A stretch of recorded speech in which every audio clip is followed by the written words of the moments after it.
langsung tertulis roh pemecah belah. Untuk sebagian orang, di sini tahu nggak?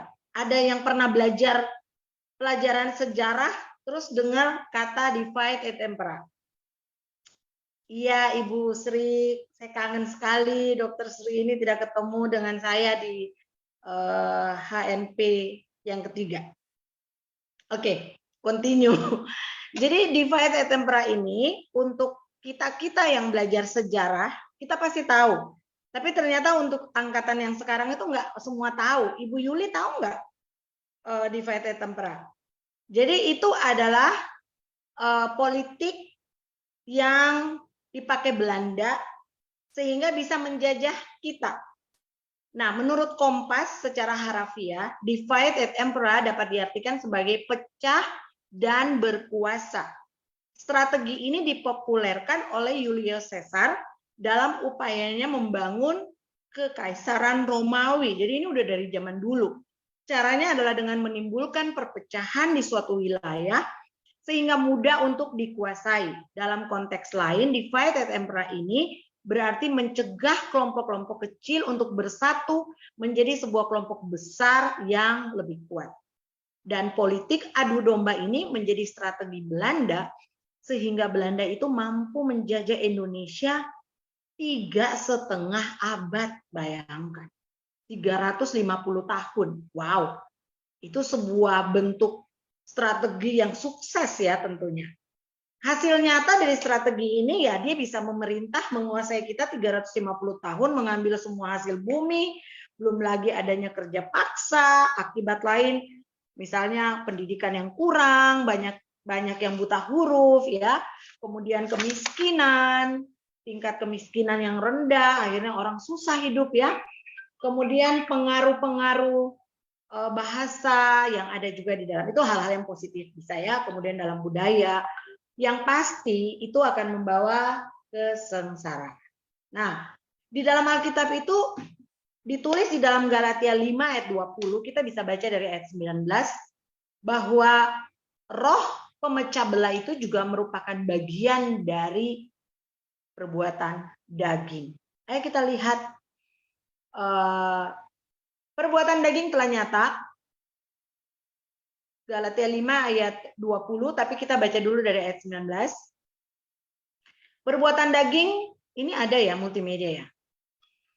Perbuatan daging telah nyata, yaitu percabulan, kecemaran, apalagi? Hawa nafsu, penyembahan berhala, sihir, perseteruan, perselisihan, iri hati, amarah, kepentingan diri sendiri, percideraan, roh pemecah, kedengkian, kemabukan, pesta pora, dan sebagainya. Lalu ayatnya bilang, terhadap semuanya itu, ku peringatkan kamu, seperti yang telah kubuat dahulu, bahwa barang siapa melakukan hal-hal yang demikian, ia tidak akan mendapat bagian dalam kerajaan Allah. Ternyata roh pemecah ini termasuk dalam 15 perbuatan daging yang ditulis oleh Rasul Paulus. Nah, waktu kita lahir secara jasmani, kita membawa sifat-sifat yang normalia, misalnya ada yang cepat tersinggung, ada yang cepat marah, ada yang berbagai sifat-sifat alami yang misalnya kita bawa waktu kita lahir. Tapi ketika kita lahir kembali, artinya bertobat, dilahirkan kembali, maka itu menjadi sebuah battle, menjadi sebuah peperangan di dalam pikiran antara kedagingan dan roh. Ya, coba bisa tampilkan ke saya perbuatan-perbuatan roh. Itu ada di yang berikutnya ya.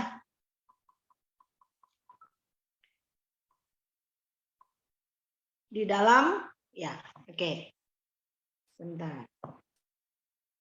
Di ayat yang berikutnya, Galatia 5:23 ya.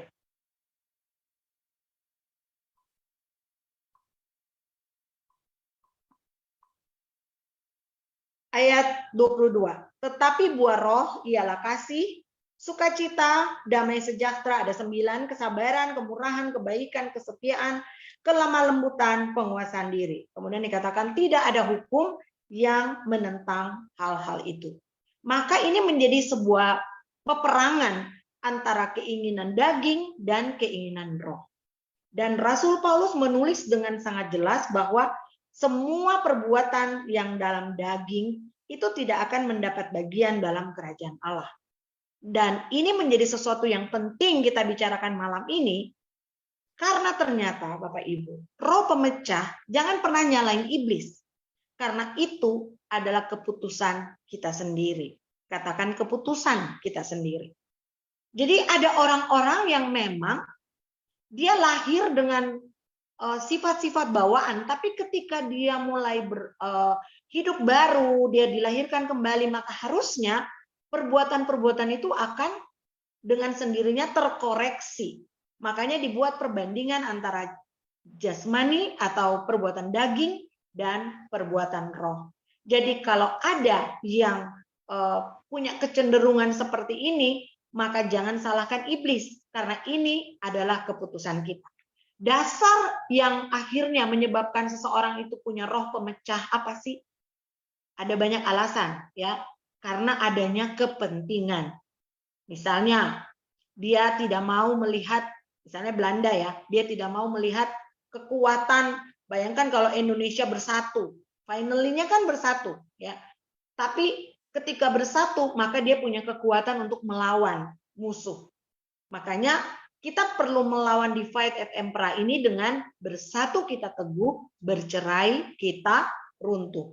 Beberapa akibat yang timbul akibat dari terjadinya perpecahan ini adalah kita tidak menerima janji Tuhan secara maksimal. Kita balik kalimatnya.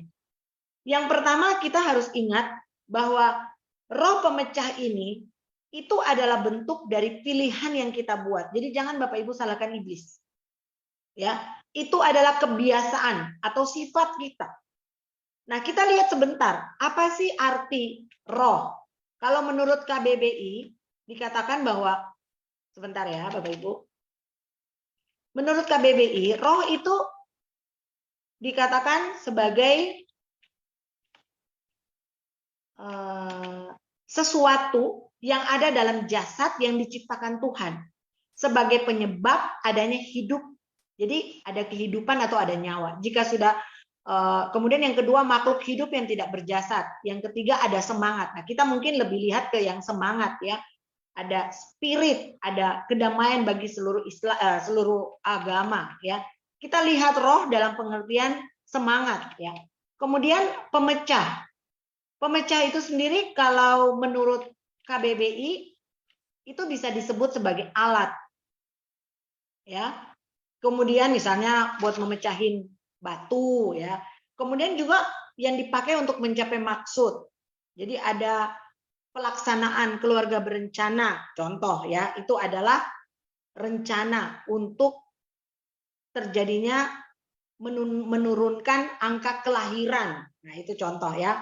Kemudian ada bagian tubuh manusia, ada antar benda budaya, ya ada banyak sekali arti tentang perpecahan ini ya, yang dipakai untuk mencapai maksud, kemudian bisa juga dikatakan sebagai perlengkapan ya.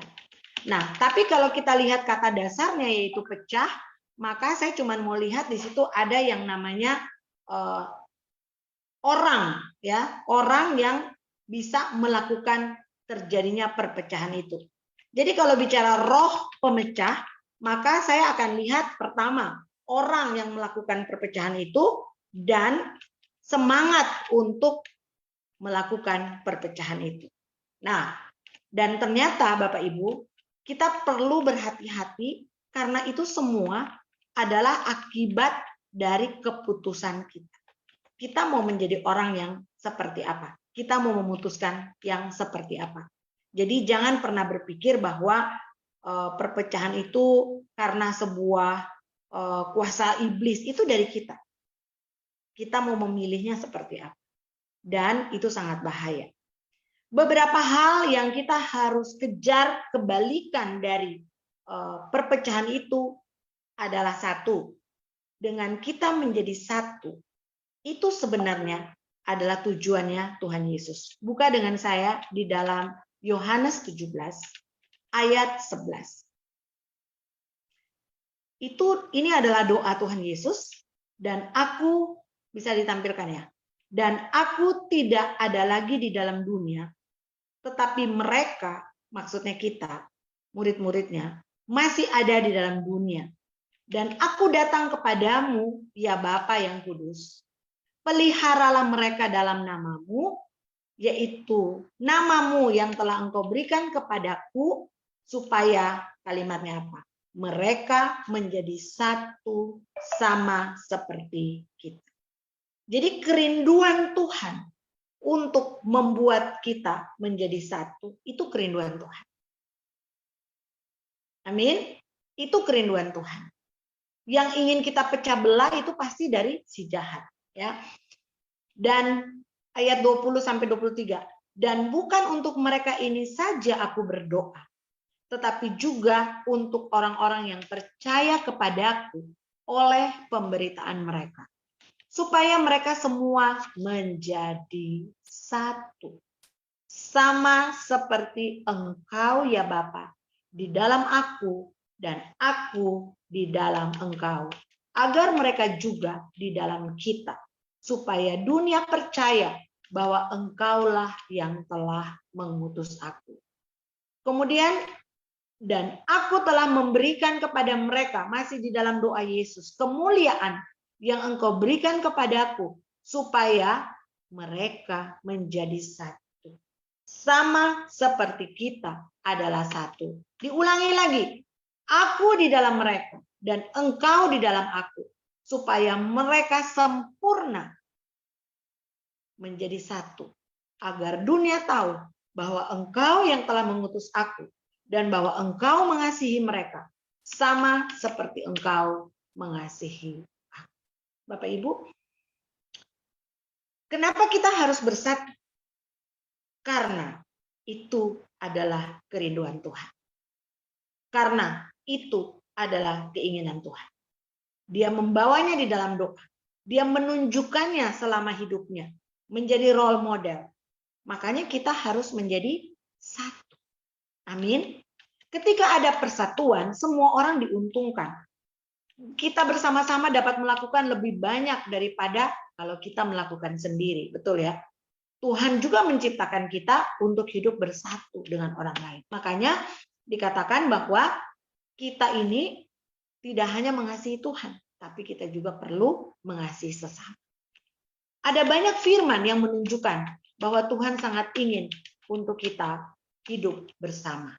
Ya, dalam 1 Korintus 12 ayat 12 sampai 13. Karena sama seperti tubuh itu satu dan anggota-anggotanya banyak, dan segala anggota itu sekalipun banyak merupakan apa? Satu tubuh. Demikian pula Kristus. Sebab dalam satu roh kita semua, baik orang Yahudi maupun orang Yunani, baik budak maupun orang merdeka, telah dibaptis menjadi satu tubuh, dan kita semua diberi minum dari satu roh. Wow, Bapak Ibu. Kekuatan dari kita bersatu yang pertama, Mazmur 133. Aku rasa semua orang pasti waktu dengar tentang kesatuan, persatuan, ini yang paling terpikirkan nomor satu. Mazmur 133 bisa ditampilkan mulai dari ayat pertama. Di situ kan tentang persaudaraan yang rukunnya. Mazmur 133. Sungguh alangkah baiknya dan indahnya apabila saudara-saudara diam bersama dengan rukun. Yang kedua, seperti minyak yang baik di atas kepala, meleleh ke janggut, yang meleleh ke janggut Harun dan ke leher jubahnya. Ayat 3, sebab seperti embun gunung Hermon yang turun ke atas gunung-gunung Sion. Sebab kesanalah Tuhan memerintahkan berkat kehidupan untuk selama-lamanya. Hal pertama dengan kita menjadi satu, yaitu apa Bapak Ibu? Kita akan menerima berkat Tuhan. Tulis di bawah, menerima berkat Tuhan. Bagaimana caranya menerima berkat Tuhan? Hidup rukun, hidup damai, hidup dalam persatuan yang indah. Ya, haleluya Bapak Ibu. Kesanalah Tuhan akan memerintahkan berkat. Makanya biasa dulu kalau kita ribut, orang tua bilang gini, jangan ribut, hawanya bikin panas, akhirnya berkatnya menjauh. Ya, tapi kalau adem itu biasa berkatnya datang. Iya ya. Dan memang Alkitab menulis bahwa kita perlu hidup dalam kedamaian, ketenangan, keindahan. Paling gak nyaman loh Bapak Ibu kalau kita tuh berantem, kalau kita tuh ribut, mengambil energi yang luar biasa. Ya, saya itu kemarin dalam posisi lagi nggak enak badan, terus ada teman yang menginfokan sesuatu yang akibat dari miskom, dan di situ saya mempraktekkan benar hal-hal yang tidak menyenangkan, itu saya taruh di luar. Jadi saya nggak nyimak dengan benar apa yang diomongkan, karena kadang-kadang ketika kita buka telinga kita lebar-lebar untuk sebuah informasi yang malah nanti nyakitin hati, akhirnya harusnya kita sehat, kita jadi sakit. Betul nggak? Jadi saya betul-betul mempraktekkan, waktu ada teman bicara, saya cuma melihat dan sepertinya ada bunyi-bunyian, tapi saya nggak masukin ke hati apa yang dia ngomong. Dan saya pikir kita perlu loh kayak gitu. Karena ketika kita tetap damai di dalam hati, orang yang tadinya mungkin marah, dia berhadapan dengan kita yang anteng, percaya deh, dia akan jadi dipengaruhi dengan kondisi kita. Tapi kalau kita sudah memang emosi, kita memang sudah jengkel, susah. Waktu orang itu datang mungkin dia tidak punya maksud yang terlalu gimana, kita bisa jadi meledak gitu. Ya, jadi salah satu hal yang saya ini untuk saya ya. Kalau ada yang bisa mau pakai cara itu ya, saya kalau lihat orang WA, kalimat awalnya tuh sudah kayak bagaimana sih misalnya kalimatnya. Maaf, saya kadang-kadang nggak baca. Saya biarin dulu lewat berapa hari gitu. Atau misalnya saya kan biasa ada notification. Misalnya ada notif yang kayak kalimatnya tuh ada nggak enaknya gitu, nggak akan kubuka.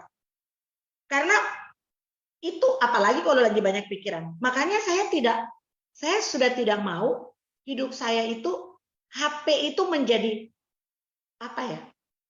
Menjadi bos saya. Enggak. Saya nggak mau HP saya tuh menjadi bos saya. Gitu. Jadi saya akan contoh waktu saya sakit. Betul-betul saya nggak mau, kan dulu kalau sakit mau sakit mau apa? Wow, kayaknya harus. Sekarang enggak.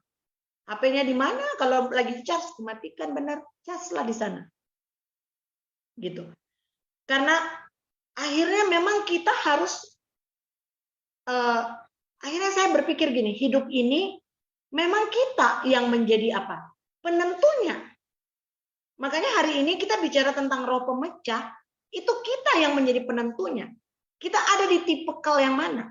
Kita nih suka adu domba nggak? Kita nih punya sifat iri hati nggak? Karena dasar dari suka memecah belah itu adalah iri hati. Itu adalah kebencian. Dan memang orang iri hati nggak bakalan masuk surga.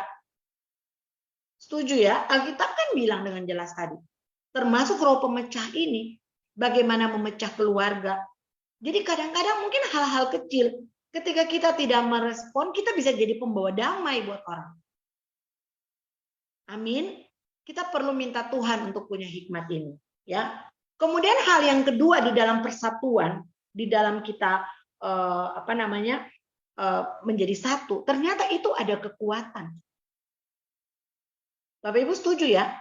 Bagaimana ceritanya kita bisa menjadi kekuatan.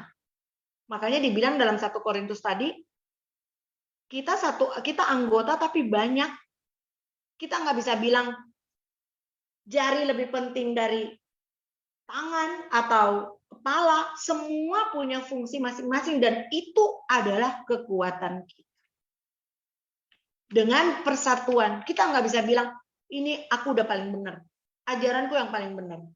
Caraku yang paling benar. Enggak.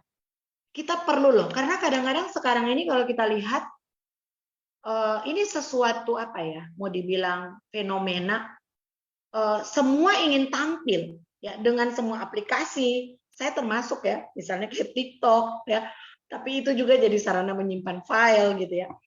Tapi akhirnya semua ingin tampil, semua ingin.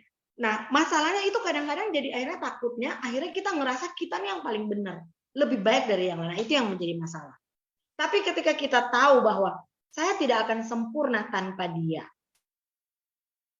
Amin. Saya tidak akan bermakna nih saya ngomong kalau Bapak Ibu nggak ada ikutin Healing and Prophecy. Kita saling menolong, kita saling membantu, kita saling terhubung satu dengan yang lain. Kita saling perlu satu dengan yang lain. Dan biarlah semua hanya untuk puji dan hormat Tuhan Yesus. Amin. Efesus 4 ayat 3-6, dan berusahalah memelihara kesatuan roh oleh ikatan damai sejahtera. Satu tubuh dan satu roh, sebagaimana kamu telah dipanggil kepada satu pengharapan yang terkandung dalam panggilan. Ternyata di sini juga ada kekuatan. Kita punya satu Tuhan, satu iman, satu baptisan, satu Allah, dan Bapa dari semua, Allah yang di atas semua, dan oleh semua, dan di dalam semua. Wow. Efesus 4, 15, 16. Tetapi dengan teguh berpegang kepada kebenaran di dalam kasih kita, bertumbuh di dalam segala hal ke arah Dia. Jadi persatuan dan kesatuan ini, selain membawa kekuatan, hal yang ketiga adalah kita akan bertumbuh ke arah Tuhan. Daripadanya lah seluruh tubuh yang rapih tersusun dan diikat menjadi satu oleh pelayanan semua bagiannya, sesuai dengan kadar pekerjaan tiap-tiap anggota, menerima pertumbuhannya dan membangun dirinya. Wow, Bapak Ibu. Roh pemecah adalah sifat daging yang kita harus handle, kita harus atasi. Lalu bagaimana caranya? Kita ngerti bahwa keinginan Tuhan Yesus adalah kita menjadi satu. Seperti yang tadi dibilang, dengan bersatu, kesanalah Tuhan memerintahkan berkat. Dengan bersatu, ada kekuatan untuk melawan si iblis. Dengan bersatu, ada tujuan yang sama ke arah Tuhan, yang akhirnya Tuhan dipermuliakan. Terus bagaimana caranya? Pertama, kenali, ingat bahwa roh pemecah itu adalah keputusan kita. Kita mau jadi orang yang suka memecah belah atau tidak? Ya, itu adalah keputusan kita. Dan saya punya sebuah pengertian begini. Kalau bagaimana caranya supaya kita bisa tetap menjadi orang yang bisa menghindari pemecahan? Kita sudah tahu ya, Tuhan ingin kita bersatu. Kita juga sudah tahu karena roh pemecah itu tidak akan membawa kita bersama dengan Tuhan, artinya itu akan masuk ke dalam neraka, ya, sehingga akhirnya kita mau tidak mau kita nggak boleh untuk punya sifat itu. Dan keputusan itu hanya ada di tangan kita, pilihannya ada di tangan kita. Nah, tadi saya sudah bilang, secara naluri waktu kita lahir, kita bisa punya banyak sifat. Tapi ada sifat yang muncul kemudian setelah ada namanya lahir baru, yang lahir. Sehingga ada perbedaan yang sangat hakiki yang digambarkan Rasul Paulus antara daging dan roh. Nah, bagaimana untuk mempertahankan roh ini? Tidak ada cara lain selain hidup di dalam Tuhan Yesus. Pernahkah Bapak Ibu berdiri di dekat sebuah pohon, let's say mangga, lalu Bapak Ibu lihat mangga itu banyak sekali buahnya, terus Bapak Ibu itu gini, dengar begini kayak pohonnya lagi ngomong, aduh berat. Pernah nggak? Itu pasti kita lari ya. Bagaimana tiba-tiba dari pohon kedengaran suara berat, pasti kita lari semua ya. Atau tiba-tiba Bapak Ibu lihat pohonnya berkeringat ya, karena dia lelah, dia berdiri menangis. Enggak mungkin itu terjadi. Enggak mungkin. Bapak Ibu tahu kenapa? Tidak mungkin itu terjadi? Karena yang cukup si ranting yang ada buah itu lakukan adalah apa? Adalah apa, Bapak Ibu? Adalah dia tetap bertahan, berpegangan pada pohon itu. Betul nggak? Yang hanya bisa dilakukan ranting itu supaya dia bisa punya buah yang keluar itu, dia nggak perlu berkeringat, dia nggak perlu pakai cara-cara yang gimana gitu ya. Dia nggak perlu sampai ngeden, dia nggak perlu sampai maksa berkeringat. Yang dia hanya harus lakukan adalah dia tidak melepaskan tangannya dari pohon itu, dari pokok itu. Dan ranting itu dia tetap bertahan di situ, maka buah itu dengan sendirinya akan keluar. Sama dengan kita. Rasul Paulus memberikan gambaran, perbuatan daging telah nyata, tapi di ayat berikutnya perbuatan roh. Bagaimana roh ini bisa ngalahin daging ini? Tetaplah bergantung, melekat, tahan erat-erat pohon itu. Jangan melepaskan tangan. Dan kita bisa lihat buah itu dengan sendirinya akan lahir dari hidup kita. Amin. Baca di dalam mana? Pokok anggur yang benar. Bapak Ibu tahu pokok anggur yang benar itu ada di mana? Ada yang tahu? Masa nggak ada yang tahu? Pasti pada tahu. Ada yang tahu pokok anggur yang benar? Kita nih tiap hari kan ikut ibadah. Healing and prophecy. Mujizat pagi. Satu hal yang saya mau bilang buat Bapak Ibu begini. Come on. Ya.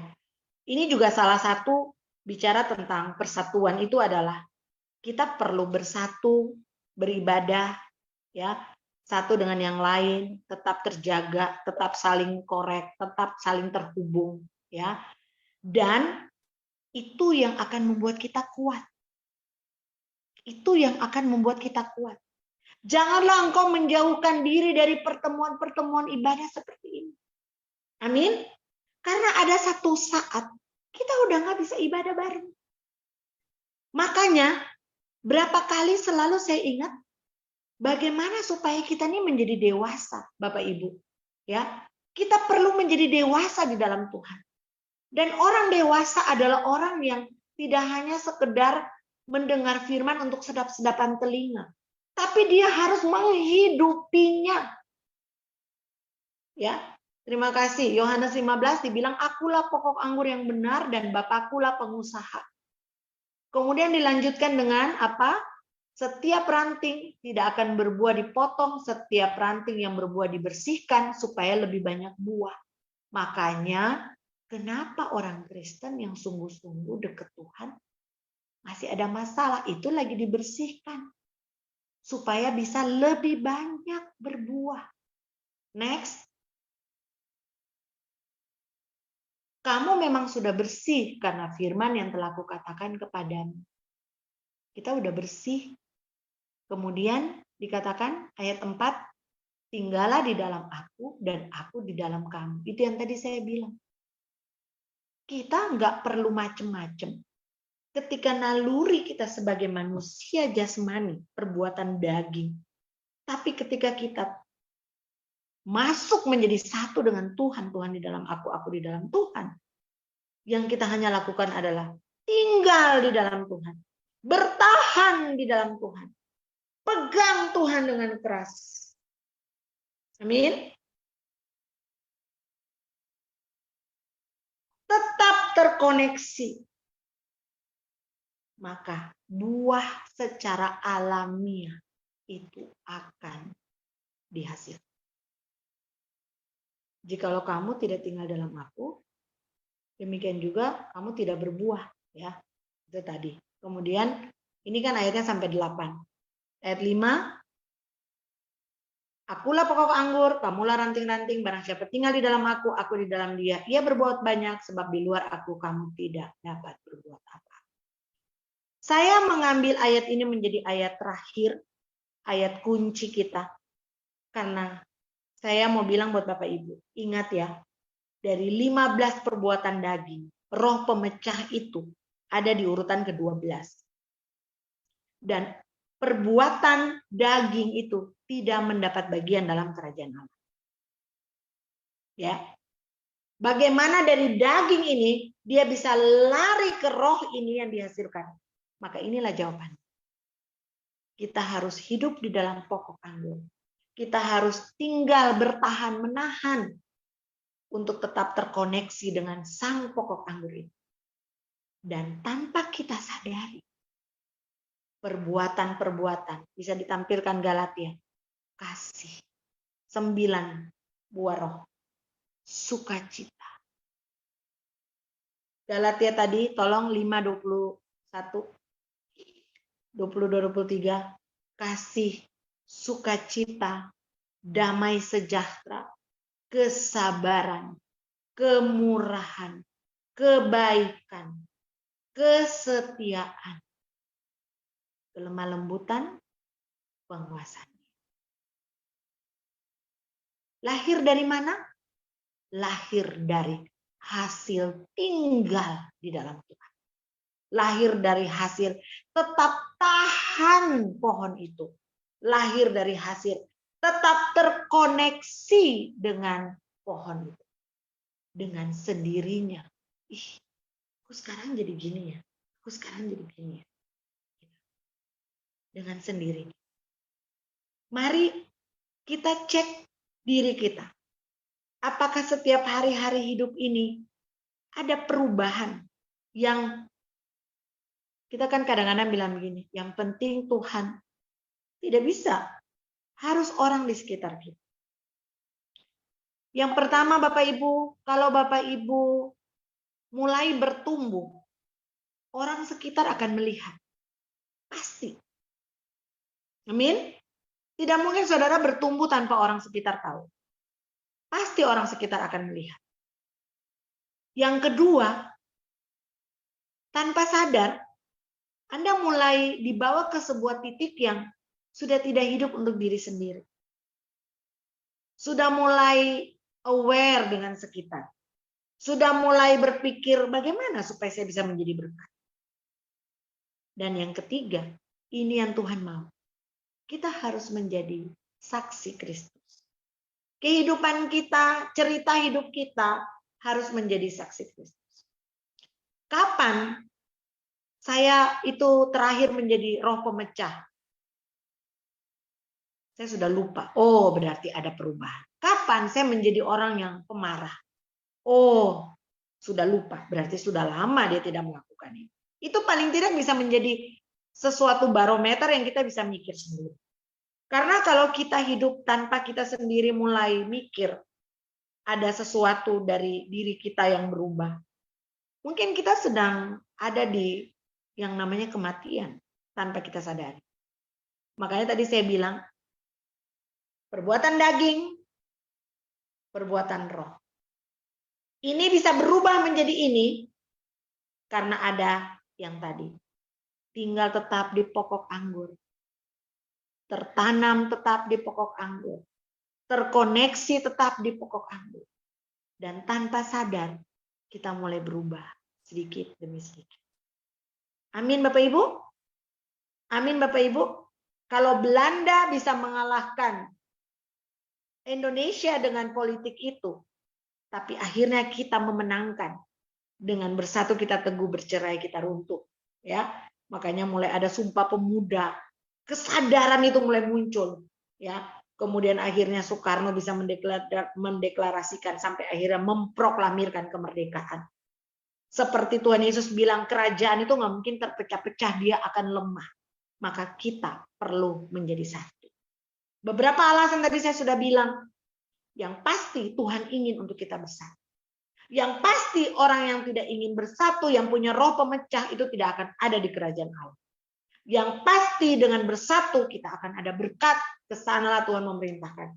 Dengan bersatu kita punya kekuatan untuk melawan musuh.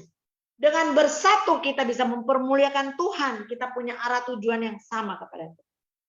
Dan dengan bersatu kita akan berkumpul bersama Tuhan Yesus di surga. Bersama Bapa untuk selama-lamanya. Biarlah hidup kita tetap kita jaga sehingga kita bisa berpindah dari sifat-sifat daging untuk sifat-sifat roh. 9 rasa ini bisa kita miliki. Sehingga akhirnya melalui hidup kita, orang melihat Yesus. Melalui hidup kita, orang melihat ada kasih, sukacita, damai sejahtera, dan seterusnya.